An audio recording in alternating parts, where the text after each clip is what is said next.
اور ہمارے دوستوں نے بعض اہم مسائل کی طرف نشاندہی فرمائی، اور بلا شبہ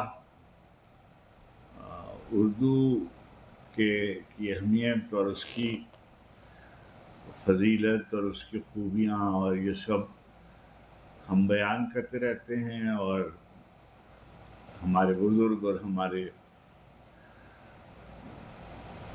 اساتذہ اور ہمارے علماء اس پر روشنی ڈالتے رہتے ہیں اور بات ہوتی رہتی ہے۔ اس کتاب کی نسبت سے مجھے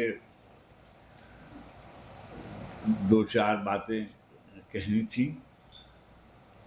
اس میں سب سے اہم بات تو یہ ہے کہ انہوں نے بعض بہت ہی اہم موضوعات پر منتخب یہ مضامین جمع کیے ہیں، اور اس سے آپ کو اندازہ ہوتا ہے زبان کے بارے میں، اس کی ابتدا کے بارے میں، اس کے آغاز سے لے کر اور اب تک کے سفر کے بارے میں، مختلف جو نظریات ہیں زبان کے حوالے سے، اس پر آپ ان کی آرا سے مختلف رائے رکھ سکتے ہیں، مگر وہ رائے انہوں نے جمع کر دی ہیں، اور جو اہم لوگ ہیں ان کی شروع سے لے کر اردو کا مقدمہ جو ہے وہ کس کس حیثیت سے آتا گیا ہے، وہ سب انہوں نے، اگر آپ اس کو پڑھیے گا تو اس کو آپ کو اندازہ ہو جائے گا کہ اردو کا جو مقدمہ ہے یا اردو کا جو مسئلہ ہے وہ کتنی منزلوں سے مرحلوں سے گزر کر آج کی صورتحال پر آ گیا ہے۔ بہت سی ایسی باتیں ہیں جو امید افزا ہیں بہت، اور بہت ہی خوشگوار ہے بات۔ مثلاً اس وقت ملک میں 180-85 کے قریب ٹی وی کے چینلز ہیں، اور ان تمام چینلز میں کی جو زبان ہے وسیلہ اظہار وہ اردو ہے۔ 2 ادارے بڑے تھے جنہوں نے انگریزی میں کام شروع کیا تھا، یعنی ڈان والوں نے انگریزی میں کام شروع کیا اور ایکسپریس والوں نے انگریزی میں کام شروع کیا، اور دونوں نے پھر اس کے بعد ہاتھ اٹھا لیا، اور اب صرف پاکستان ٹیلی ویژن میں اردو کا ایک بلیٹن ہوتا ہے، باقی تمام چینل جو ہیں وہ ایک بات میڈیا کی جو زبان ہے وہ، کاروبار میں اشتہارات کی جو زبان ہے وہ تمام کی تمام اردو میں ہے، اور قیام پاکستان سے پیشتر جتنے لوگ اردو اس علاقے میں بولتے تھے اس سے کہیں زیادہ اردو بولی جاتی ہے۔ علماء کی زبان، دین کی زبان، ممبروں کی یہ ساری زبان، سیاستدانوں کی زبان، ان کے جلسوں کی زبان، مظاہرین کی زبان، یہ سب اردو میں ہے، اور یہ سب باتیں ہوتی ہیں۔ مسئلہ سرکاری زبان کا ہے۔ سرکاری زبان بنانے میں کسی ایک ادارے کو ذمہ دار شاید نہیں ٹھہرایا جا سکتا، اس میں بنیادی ذمہ داری تو سرکار کی، حکومت کی ہوتی ہے، حکومت وقت کی ہوتی ہے، اور دوسری ذمہ داری بیوروکریسی کی ہوتی ہے۔ یہ دونوں جو ادارے ہیں یہ حائل ہیں اس کے نفاذ میں، اور پہلے تو یہ کہا جاتا تھا کہ وہ مجھے نہیں سمجھ میں آیا اس میں جو کتاب میں مجھے میں نے جیسے عرض کیا کہ بہت ہی تنوع ہے، بہت وسعت ہے اور مختلف آراء ہیں، مگر ایک کمی مجھے محسوس ہوئی جو بیان کرنی چاہیے۔ مثلاً ہمیں یہ بتایا جانا چاہیے، ہمیں معلوم ہے، ہمیں سب جانتے ہیں کہ قیام پاکستان، ابھی جیسے خود پروفیسر صاحب فرما رہے تھے کہ تحریک پاکستان کی جو زبان ہے اس کی جو قراردادیں ہیں مسلم لیگ کی، ان قراردادوں میں یہ واضح طور پر کہا گیا تھا کہ پاکستان کی قومی زبان اردو ہوگی۔ پاکستان کی قومی زبان اردو کے بارے میں حکیم الامت کا قول واضح اور محکم ہے کہ میری جو عصبیت ہے زبان کے سلسلے میں وہ ویسی ہی ہے جیسی، وہ کم نہیں ہے جیسی میری دین کی عصبیت۔ اسی طریقے سے قائد اعظم کا فرمان مسلسل نقل ہوتا رہتا ہے، مگر ہم نے اس کو پس پشت ڈال دیا اور ہم اس پر اس کو غلط طریقے سے، اب اس کا موقع نہیں ہے کہ اس کی تفصیل میں جایا جائے۔ 1956 کے دستور میں یہ واضح طور پر کہا گیا کہ اب 2 زبانیں ہوں گی اور بنگلہ دیش کے ساتھ ساتھ اردو بھی قومی زبان ہوگی۔ پھر اس کے بعد اب یہ بات جو ہے وہ ہمارے نوجوان یہاں تشریف فرمائے انہیں بتانے کی ہے کہ بھائی 1973 کا جو دستور ہے وہ متفقہ دستور ہے، اور اس میں ذوالفقار علی بھٹو مرحوم، عبدالحفیظ پیرزادہ، مولانا کوثر نیازی، ولی خان، شیرباز خان مزاری، پروفیسر عبدالغفور احمد، ممتاز خان دولتانہ، غوث بخش بزنجو، یعنی تمام ان پوری قومی اسمبلی جو ہے 2-3 آدمی جو باوجود وہاں تشریف نہیں لائے تھے، اس نے توثیق کی ہوئی ہے، اور دفعہ 251 شق جو ہے اس کے تحت یہ بات واضح کی گئی کہ قومی زبان کو دفتری زبان بنایا جائے گا۔ اب جو نہیں بنا رہے وقت کے ساتھ ساتھ وہ ذمہ دار ہیں اس کے، بنیاد گزاروں نے بھی اس کی توثیق کی تھی، اور ہمارا دستور بھی اس کا اعلان کرتا ہے بالکل واضح طور پر۔ اب ہوا یہ کہ پہلے ہمارے یہاں اختلاف پیدا کیا گیا کہ انگریزی سے اختلاف پیدا کیا گیا، اور انگریزی عالمی سطح پر علم کی زبان ہے، اس سے صرف نظر نہیں کر سکتے، اس کو ضرور پڑھایا جانا چاہیے، ایک بات اس کی اہمیت کو تسلیم کرنا چاہیے۔ اگر ہمیں جدید علوم میں مہارت حاصل کرنی ہے تو ظاہر ہے کہ جہاں یہ علم، یہ نالج تخلیق ہو رہا ہے، وہ زبان جب ہماری برتری تھی تہذیبی طور پر، تو فارسی یا عربی یا لاطینی یا کسی زبانے میں یونانی، اور یہ زبانیں جو تھیں وہ دنیا کی غالب تہذیبوں میں شمار ہوتا تھا، تو اس میں تعلیم دی جاتی تھی۔ اب علم جو ہے وہ وہاں تشکیل ہو رہا ہے، تو اچھا اب کیا اس کی منتقلی؟ اب ہمارے بہت سے ملک ہیں ایشیائی جہاں مجھے جانے کا اتفاق ہوا، میں دیکھتا ہوں کہ وہاں اس قدر بڑی روایت ہے ترجمے کی، اور ابھی حمید کہہ رہے تھے کہ اب تو یہ بات مشکل رہی نہیں کہ ابھی کتاب چھپتی نہیں ہے اور 15-20 دن میں اس کا ترجمہ ہو کر بازار میں سائنسز جتنی ہیں ان سب کا ترجمہ آ جاتا ہے۔ یہ کوئی دشوار عمل نہیں ہے۔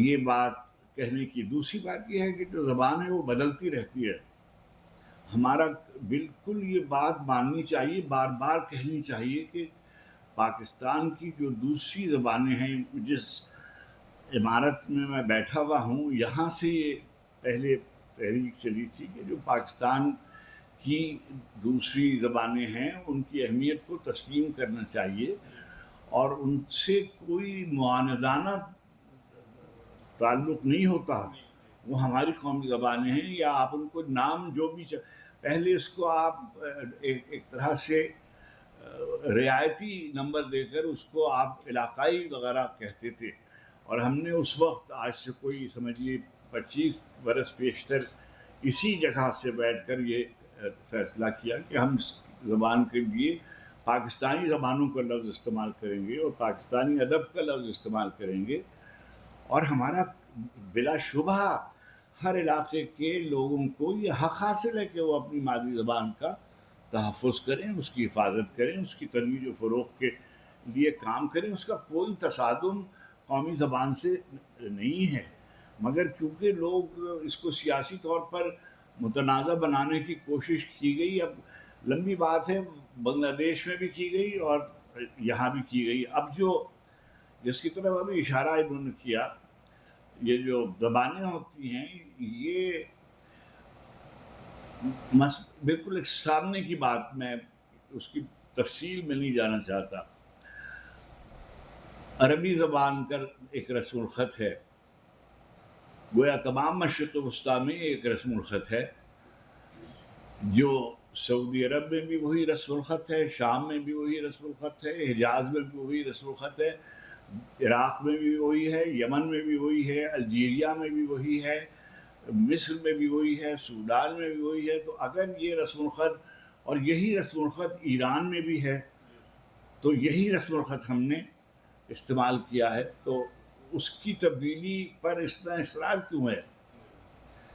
یعنی اتنے بڑے خطے میں پوری اچھا، اب وہ جب یہ بحث شروع ہوئی تھی تو وہ یہ کہتے تھے کہ اردو جو ہے وہ قرآنی رسم الخط میں لکھی جاتی ہے، یعنی جو ان کا باطن تھا وہ اس کا اظہار انہوں نے، ان کے بڑے لیڈروں نے کر دیا تھا کہ یہ اچھا، اب دیوناگری پر کیوں اصرار ہے؟ یعنی مثلا آپ ہندی، ابھی کہا گیا کہ ان کی فلموں کے گانے جو ہیں اور ان کی گفتگو ایسا، تو آپ اپنی زبان بولتے رہیے. میں نے جب مقتدرہ قومی زبان سے وابستہ تھا تو میں نے ایک بات یہ کہی تھی کہ جو پاکستانی اردو کی ساخت مختلف ہو گئی ہے.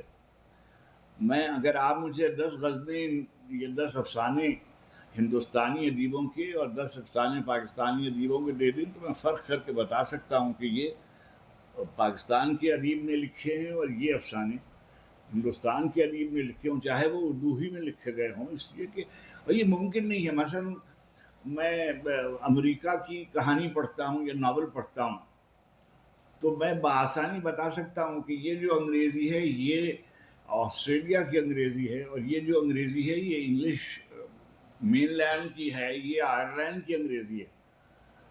یہ بات بالکل واضح کرنے کی ہے.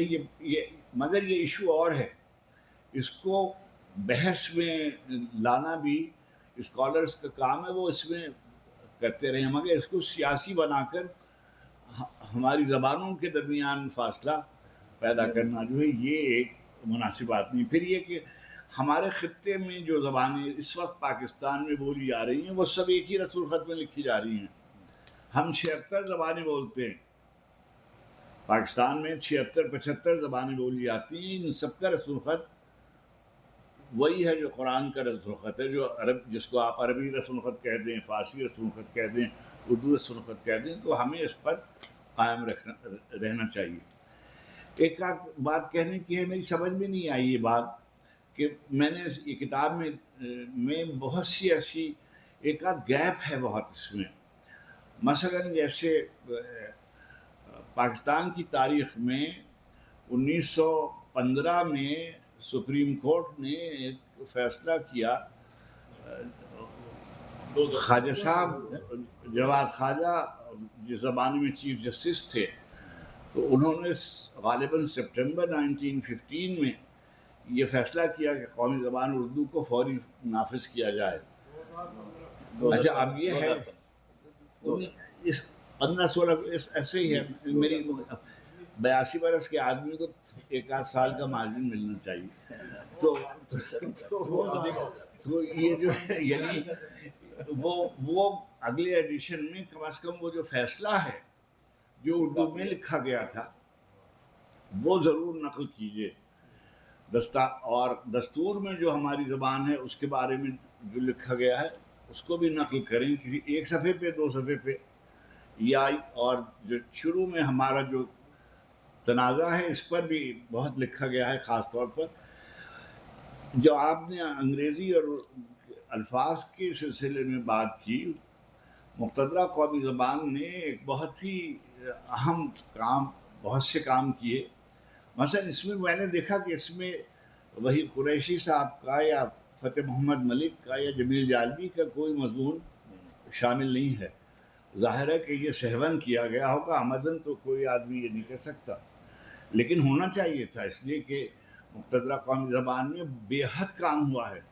یعنی بعض اوقات ہمیں معلوم نہیں ہوتا. مثلا انگریزی کے لفظ ہیں، میرے زمانے میں یہ فیصلہ کیا گیا کہ وہ لفظ انگریزی کے جو اردو میں بولے جاتے ہیں اب وہ اردو کے لفظ ہیں. مثلا ہم یہ کہتے ہیں کہ ہم سرجری ہو رہی ہے ان کو بلڈ پریشر ہو گیا ہے، یا وہ ایمرجنسی روم میں گئے ہیں، ٹیلی فون اٹھا لیا ہے، بیل ہوئی تھی ابھی وغیرہ. انگریزی کے بے شمار لفظ ہیں جو ہم روزمرہ ہماری زندگی میں ہیں، ہمیں یہ بھی نہیں معلوم ہوتا کہ وہ انگریزی کے ہیں، ہم بس وہ اپنی گفتگو میں بولتے ہیں. حمید اس کی طرف اشارہ کر رہے تھے، جب اردو اودھ میں بولی جا رہی تھی یا فرض کیجئے یوپی میں بولی جا رہی تھی اور حیدرآباد میں بولی جا رہی تھی، تو اس علاقے میں بولی جانے والی زبانوں کے لفظ اس میں شامل ہو گئے تھے، وہ ایک فطری بات تھی۔ لیکن اب وہ مثلا اب ہم نہیں کہتے کہ نہ نومن تیل ہوگا نہ رادھا ناچیں گی، اس لیے کہ ہمیں رادھا کا کوئی پتہ نہیں ہے کہ یہ قصہ کیا ہے، کہاں راجہ بھوج اور گنگوا تیلی وغیرہ اردو اسپیکنگ ممکن ہے ہماری عمر کے لوگ سمجھتے ہوں، مگر نوجوان اچھا ظاہر ہے بے شمار لفظ ہیں جو پنجاب اب دوسری بات یہ کہ شروع میں جو اردو تھی وہ بڑے شہروں میں بولی گئی، یہ پنجاب کا اختصاص ہے کہ اس نے اس میں اپنی رہتل کے لفظ اپنے وسیب کے لفظ ڈالے، اور وہ ہمارا محاورہ جو ہے وہ اس میں پنجاب اور ہمارا سندھ جو ہے اس کے حد یہ ہے کہ جگاڑ تک شامل ہو گیا، مطلب آوازیں ہیں، ہماری آوازیں ہیں، جیسے ابھی انہوں نے کہا کہ ہم اردو میں ایسے لفظ کہہ سکتے ہیں، ہم جھنجھوڑنا کہہ سکتے ہیں، ہم کھنکھجورا کہہ سکتے ہیں، یعنی انگریز ہمارے دوست تھے ریلف رسل، ساری زندگی انہوں نے اردو پڑھائی اور صدر شعبہ انگریزی تھے۔ ایک دن ہمارے ہاں تشریف فرما تھے تو میں فون پر یوسی صاحب سے گفتگو کر رہا تھا، تو میں نے ان سے کہا کہ آپ اس کھکھیڑ بھی نہ پڑھیں، تو یوسی صاحب سے جب میں نے فون رکھا تو رسل مجھ سے پوچھنے لگی افتخار عارف صاحب یہ کھکھیڑ کیا ہوتا ہے تو میں نے کہا آپ اس کھکھیڑ میں نہ پڑھیں وغیرہ وغیرہ۔ تو بے شمار ہمارے یہاں کتنی آواز دیکھیے، جو جس کو اب یہ سلمان ماسد بیٹھے ہوئے ہیں اکیڈمیا کے لوگ ہیں، کچھ آوازیں ہوتی ہیں جھا چھا ڈھا اڑا خا، یہ اور زبانوں میں نہیں ہیں، انگریزی میں نہیں ہیں، کتنے لفظ عربی میں نہیں ہیں، بہت سے لفظ ہیں جو فارسی میں نہیں ہیں۔ آپ کا جو رسم الخط ہے اس میں یہ سب آوازیں آپ بآسانی بولتے ہیں اور نقل کرتے ہیں بغیر کوئی جسے کہتے ہیں ایفرٹلیسلی بولتے ہیں آپ، یہ آپ کا ایک فطری رجحان ہے۔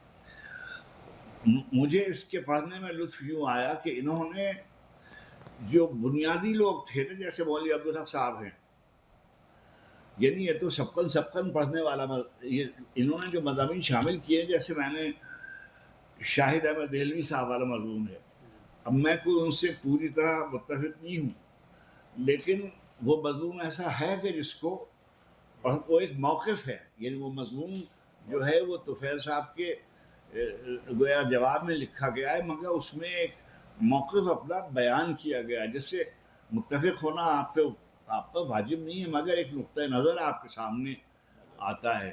اسی طریقے سے جو یہ رضا علی عابدی صاحب والی بات ہے، میں بالکل اس سے اتفاق نہیں کرتا ہوں، میرے عزیز ترین دوستوں میں ہیں وہ، اور کوئی اس میں دو شبہ ہی نہیں ہے کہ کوئی ہفتہ ایسا نہیں جاتا جب ہم ایک دوسرے سے رابطہ کسی طرح سے نہ کرتے ہوں، مگر ظاہر ہے کہ یہ ان کا موقف ہے، ان کو حق ہے کہ وہ اپنا موقف بیان کریں، اور انہوں نے بہت دل جمعی سے وہ الفاظ پہ گفتگو کرتے ہیں، محاوروں پہ گفتگو کرتے ہیں، اردو کے روزمرہ پہ گفتگو کرتے ہیں، حق ہے ان کا کہ یہ رائے رکھیں، مگر اردو ہمارے بچے بولتے ہیں، اردو ہمارے بچے سمجھتے ہیں اردو۔ اب اس میں آپ حضرات کی خرابی ہے کہ ہم نے جو نظام تعلیم کے ساتھ ہم چھیڑ چھاڑ کرتے رہتے ہیں، کبھی ہم کہتے ہیں کہ چھٹی جماعت سے یہ ہوگا، کبھی ہم کہتے ہیں کہ یکساں نظام تعلیم ہوگا، کبھی ہم کہتے ہیں وغیرہ وغیرہ، تو کبھی کوئی چیز خارج کر دیتے ہیں، نتیجہ ہوتا ہے سیٹل نہیں ہونے دیتے، آپ کسی چیز پر قائم نہیں رہتے، اس کے نتیجے میں ایک انتشار اور ایک پراگندگی ہوتی ہے۔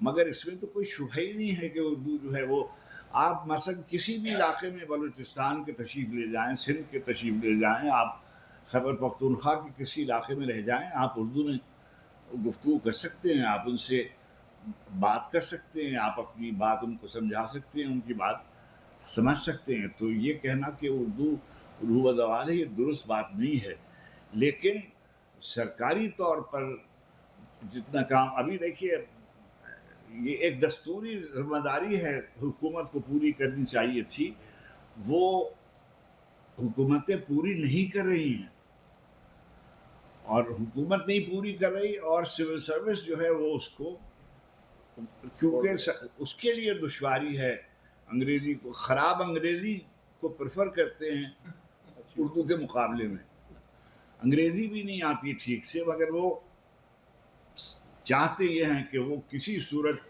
عوام کا براہ راست کوئی تعلق، اچھا انگریزی بھی وہ بولی جاتی ہے جو، بیٹے اب اس میں لمبی گفتگو، جو رورل جو ہم پر حکمران تھے، ہم سے، میں جب پڑھتا تھا تو یہ جب پڑھتے ہوں گے تب یہ لکھتے تھے کہ your obedient servant, I beg to request وغیرہ، یعنی جیسے کوئی حاکم ہمارا ہے اور ہم اس کی رعایا ہیں، اور رعایا اور حکمرانوں کے درمیان جو طرز تخاطب ہوتا ہے، ہماری ساری مراسلت میں یہ نافذ تھا۔ اب انگلینڈ میں بھی ویسی انگریزی نہیں لکھی جاتی، امریکہ میں بھی ویسی انگریزی نہیں لکھی جاتی، مگر ہم مصر ہیں آج سے 50 سال پہلے جو انگریز چھوڑ کے گئے تھے، اسی ایڈیم جسے آپ کہتے ہیں روزمرہ محاورہ، وہ ہمارے جو سول سرونٹس ہیں وہ لکھتے رہتے ہیں۔ تو یہ لوگ نہیں حائل ہونے دیتے، یہ لوگ حائل ہیں اردو کے نفاذ میں، اور جو حکومت کے لوگ ہیں ان کی ترجیحات میں، آپ ان کے منشور دیکھیے، انتخابات ہوتے کبھی آپ کو یہ نظر نہیں آئے گا کہ ان قومی زبان ان کے منشور کا حصہ ہے۔ یہ ایک بے تعلقی، اور یہ غالباً بے تعلقی کہیے اس کو، اور تو کیا کہہ سکتے، یہ چاہتے ہیں، یہ نہیں ہے آپ ان سے گفتگو کیجئے، یہ اردو میں گفتگو کر رہے ہوتے ہیں، ہمارا ہنسی مذاق اردو میں ہو رہا ہوتا ہے، روزمرہ کی گفتگو اردو میں ہو رہی ہوتی تھی۔ اور میں سمجھتا ہوں کہ جو ان کی جو کتاب، ان کا جو شعری حصہ ہے، اس میں انہوں نے اپنے بعض دوستوں کی بہت ناقص نظمیں بھی شائع کی ہیں، اور کم از کم دوست نوازی کی داد دینی چاہیے، اس لیے کہ وہ کہیں اور تو وہ چھپ نہیں سکتی تھی، ان کی کتاب میں چھپ گئی ہیں، مگر چھپ گئی ہیں، اور بہت اچھی اچھی نظمیں۔ میں نے تو اس کو، میں عام طور پر کتاب الٹی پڑھتا ہوں، یہ نہیں معلوم مجھ کو کیا عذاب ہے میرا کہ کتاب کو الٹی طرح سے پڑھتا ہوں، اگر وہ مجھ کو پڑھوا لے تو پھر میں اس کو پڑھتا ہوں، کیونکہ اس کا جو آخری حصہ ہے وہ شاعری سے میں اردو کی تعریف ہے، اور ان کا بس نہیں چلتا کہ یہ ہمارے جوش صاحب قبلہ اور ہمارے میر انیس صاحب اعلیٰ مقام جو ہیں، انہوں نے اردو کے بارے میں ایسی ایسی باتیں کہہ دی ہیں کہ اگر میں اس زمانے میں کہوں تو مجھ کو قتل کر دیا جائے۔ مگر انہوں نے بہت اچھے مضمون جمع کیے، چھاپی بہت اچھی، اور یہ والا کام بھی کوئی، میں بہت زیادہ ان سے بہت محبت کرتی تھی ڈاکٹر عارفہ زہرا، اور فی زمانہ اردو میں گفتگو وہ بہت اچھی کرتی تھی۔ میں نے ان کی کوئی تحریر نہیں دیکھی، یہ پہلی تحریر ہے جس پہ جو میں نے تحریر کے طور پر ان کی پڑھی، اور انہوں نے بہت اچھے طریقے سے اس کو قلم بند کیا اور ضبط تحریر میں لائے۔ بہت اچھے اچھے مضامین ہیں، یعنی آپ پڑھنا شروع کریں تو توقف سے پڑھیں گے، وہ آپ کو ضابط فکر دیتی ہیں، اور آپ کو اپنی ذمہ داریاں یاد دلا دیتی ہیں، آپ سے محبت کا تقاضا کرتی ہیں، آپ سے مطالبہ کرتی ہیں کہ آپ اپنی قومی زبان کے سلسلے میں مثبت اپنا کردار ادا کر سکتے ہوں تو کریں۔ اس کے لیے جتنی بھی ان کو داد دی جائے، میں سمجھتا ہوں یہ اس کے حقدار ہیں۔ اور رہ گئی بات ان کے سائنسز کے حوالے سے، تو سلیم، میں نے بھی اردو نہیں پڑھی، میرا بھی کوئی ڈسپلن نہیں ہے، لیکن میری شامت اعمال یہ ہے کہ ساری زندگی مجھے رزق جو ہے پروردگار عالم نے اردو کے حوالے سے فراہم کیا، اور پہلے دن سے جب سے میں نے ملازمت کر رہا ہوں، اور اردو ہی اور اردو کتاب اور اردو پڑھنا، یہ ٹی وی کے زمانے میں بھی اور اردو مرکز کے زمانے میں بھی، پھر یہاں، پھر وغیرہ وغیرہ، تو مجھ پہ تو ذاتی طور پر اللہ نے بہت کرم کیا کہ مجھے اردو سے وابستہ رکھا اور بہت عزت بخشی. اور یہ جو ہندوستان میں اب آج کل تو اس کو تبدیل کر کے سارے جہاں میں وغیرہ کر دیا ہے، تو پہلے اس زمانے میں یہ ہوتا تھا کہ ہندوستان سے مراد ان کی ہوتی تھی شمالی ہند. یہ جو داغ نے جس زمانے میں یہ شعر کہا تھا، اس زمانے میں وندھیاچل سے اوپر جو تھا وہ ہندوستان تھا. اور وہ فانی جب گئے حیدرآباد تو انہوں نے کہا کہ ہندوستان میں رہتے ہیں ہندوستان سے دور، تو وہ ہندوستان سے مراد ان کی وندھیاچل سے اوپر کا حصہ تھا. مگر اور یہ جو ہے اردو مختلف علاقوں کے لوگ بولتے تھے. یعنی مثلاً مدراس میں کوئی اور زبان، کوئی کنڑ بول رہا ہوتا تھا، کوئی تیلگی بول رہا ہوتا تھا، کوئی ملیالم بول رہا ہوتا تھا، کوئی تمل بول رہا ہوتا تھا، کوئی بنگالی بول رہا ہوتا تھا، کوئی میتھلی بول رہا ہوتا تھا، کوئی بھوجپوری بول رہا ہوتا تھا. لیکن وہ سب مسلمان جو تھے وہ جب آپس میں گفتگو کرتے تھے تو وہ اردو میں گفتگو کرتے تھے. اسی وجہ سے آل انڈیا مسلم لیگ والوں نے سر سید سے شروع ہو کر قائد تک، اور قائد سے اقبال تک، اقبال سے قائد تک، مسلم لیگ دستور ہمارے تینوں دستوروں میں قومی زبان اردو کے طور پہ لکھی گئی. اور 73 کا تو متفقہ دستور ہے جس پہ ہم سب قائم ہیں. تو ہمیں اپنی دستوری ذمہ داریوں کا احساس سیاستدانوں کو بھی کرنا چاہیے اور ہمیں بھی کرانا چاہیے. بہت مہربانی. بہت